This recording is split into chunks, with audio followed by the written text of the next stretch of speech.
Keeping fish in ponds in the UK is incredibly popular, but it's dominated by koi and goldfish.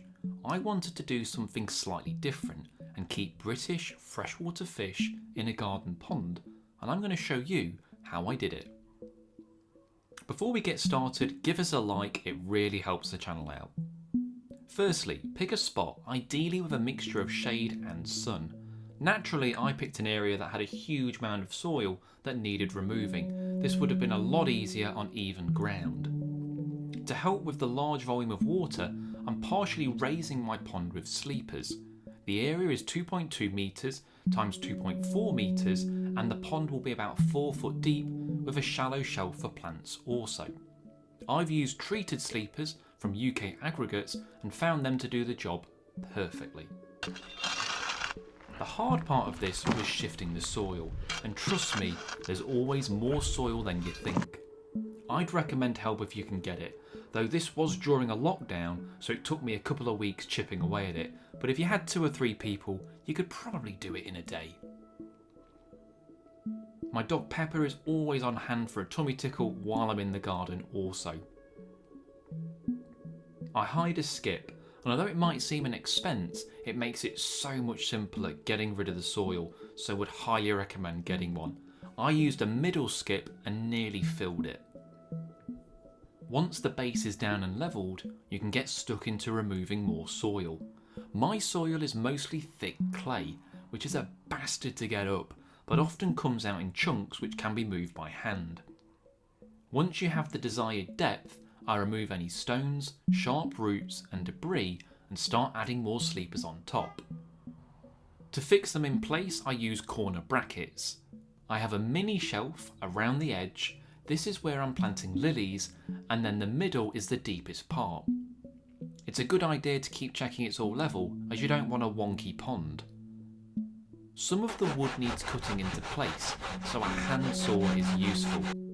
Here's the same shot in slow motion. Not as dramatic as I'd hoped, but life is full of disappointments, as my wife constantly reminds me. I'm building this 3 sleepers high, and once in place, fix the corner brackets. I've put 2 brackets on each sleeper, plus flat brackets to fix each sleeper to the one below it. This will stop everything moving around. You'll need to add an underlay to help stop any remaining sharp objects puncturing the liner. Then add the liner. This one is 4 metres by 4 metres, and start to press it into shape. Once the water is added, it will fill out the creases, but best to get it roughly how you want it at this stage. Once that is done, you can add the water. Don't cut any excess liner off just yet, as the water will move the liner in, so it's best to wait till it's nearly full before trimming it. Because of the size of the pond, it wasn't practical to only use rainwater, but that's the best option if you have it. I've used buckets of water around the garden and added water from my wildlife pond, which will have loads of daphnia and bacteria to help kickstart this pond's ecology. As it fills up, I start to press the liner into place again.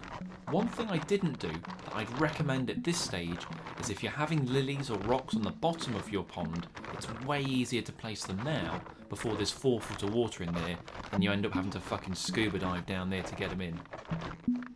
To tidy it up, I've nailed in some planks of wood to hide the liner and to keep it in place. Slowly, it's starting to take shape. With the amount of chlorine, it wasn't safe to add fish just yet, and I will get to what species I'm going to put in here, don't worry. I went to my local garden centre and bought some rocks to place in and some sand to line the bottom. I had already put some clay that was dug out of the pond so the plants have something to root into. It's no good just having sand or pebbles, as there's no nutrients in that. On the shelf, I've added a wall of stones. This is to help stop sediment and debris just falling off into the bottom of the pond. You of course don't have to have a shelf, but I wanted to add marginal plants and have somewhere that the fish might breed at some point. Another learning curve, I've used sharp sand here.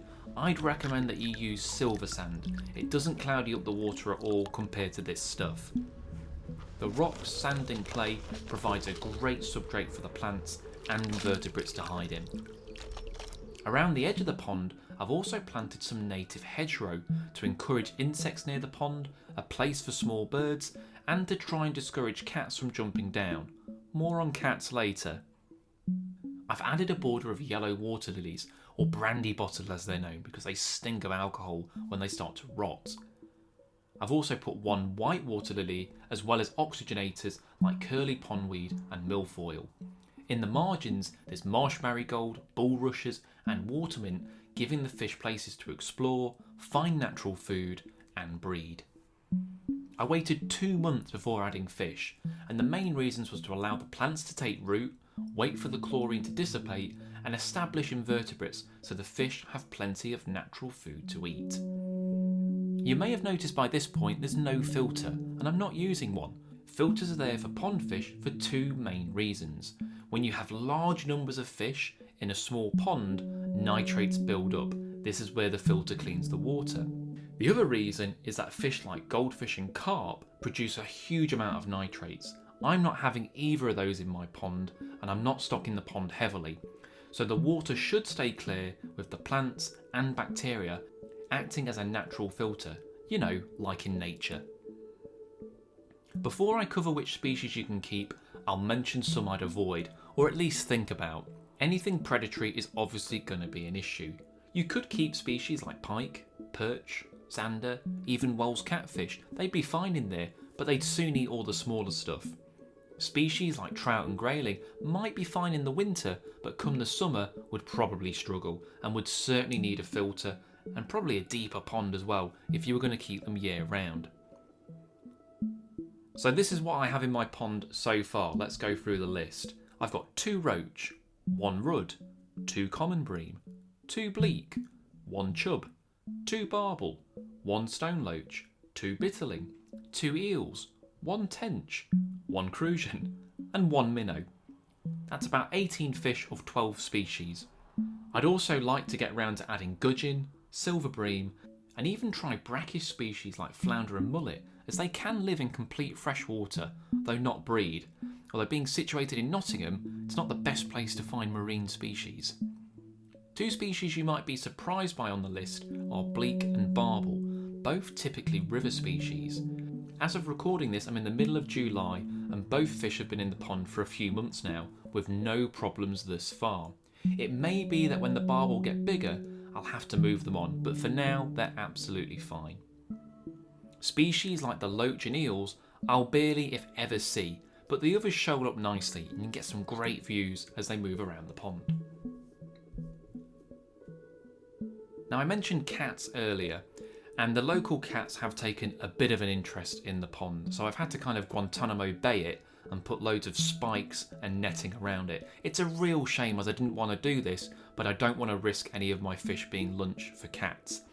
Or of course herons, which would probably still get in if they really wanted to, but I've not seen any herons thus far. On the subject of where to source your fish, I'd recommend buying them from a dealer, such as MF Aquatics. It means you can get exactly the species you want and how many you want legally and disease free. You can of course catch your fish, but you'll need the permission of whoever owns the venue you are visiting, and you do run the risk of bringing in parasites and bacteria that could affect your other fish. So if you're mixing coarse fish with prized koi and goldfish, you might not want to risk the disease there. But on the whole, it's relatively simple, and that's my UK native fish pond. Why not give it a go? Thanks for watching. If you've enjoyed it, give us a like, give it a share, and chuck us a comment down below. Until next time, cheers.